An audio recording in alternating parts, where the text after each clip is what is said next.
జగిత్యాల జిల్లా కలెక్టరేట్ ఎదుట రెండవ ఏఎన్ఎంలు నిరసనకు దిగారు. కాంట్రాక్ట్ పద్ధతి రద్దు చేసి రెగ్యులరైజ్ చేయాలని డిమాండ్ చేశారు. సమాన పనికి సమాన వేతనం ఇవ్వాలంటూ నినాదాలు చేశారు. కలెక్టర్ కార్యాలయం ముందు కూర్చొని ఏఎన్ఎంలు నిరసన తెలిపారు.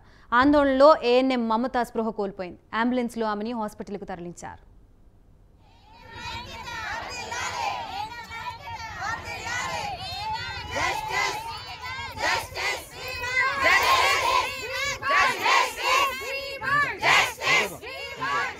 గౌరవనీయులైన ముఖ్యమంత్రి గారికి నమస్కరిస్తూ, అయ్యా ఈ రోజున ఒక రాష్ట్ర స్థాయిలో ఏఎన్ఎంలు అందరం కూడా మరి ఈ రోజున ధర్నా కార్యక్రమం అనేది చేపట్టడం ఎందుకంటే గత 18 సంవత్సరాల నుండి మేము కాంట్రాక్ట్ వ్యవస్థలో పనిచేస్తున్నాం.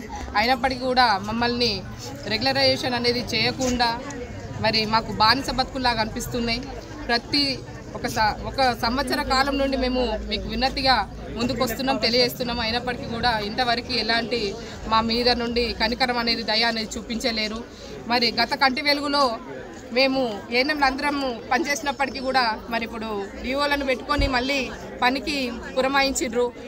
అయినప్పటికీ కూడా ఒక టీఏడిఏలు అనేటివి కూడా లేకుండా అప్పుడు చేసినాము, ఇప్పుడు కూడా చేసేవాళ్ళము. మరి డిఓలను కూడా పెట్టిండ్రు. అయినప్పటికీ కూడా మళ్ళీ మాకు 85% మాకే ఆ వ్యవస్థకి సంబంధించిన పనులు అనేటివి కల్పించారు. మరి ఇప్పటికీ కూడా మేము ఎన్ని పనులను చేయడానికైనా సంసిద్ధతతోటి ఉన్నాము. కానీ మమ్మల్ని రెగ్యులరైజేషన్ అనేది చేయకుండా ఇలా వెట్టి చాకిరి చేయించుకునే ప్రయత్నం మానుకోండయ్యా.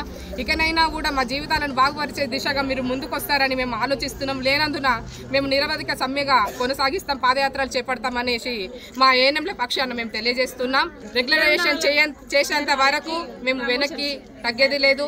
అలాగే రెగ్యులర్ వాళ్ళకి కూడా ప్రమోషన్లు అనేటివి కూడా కల్పించాలి అని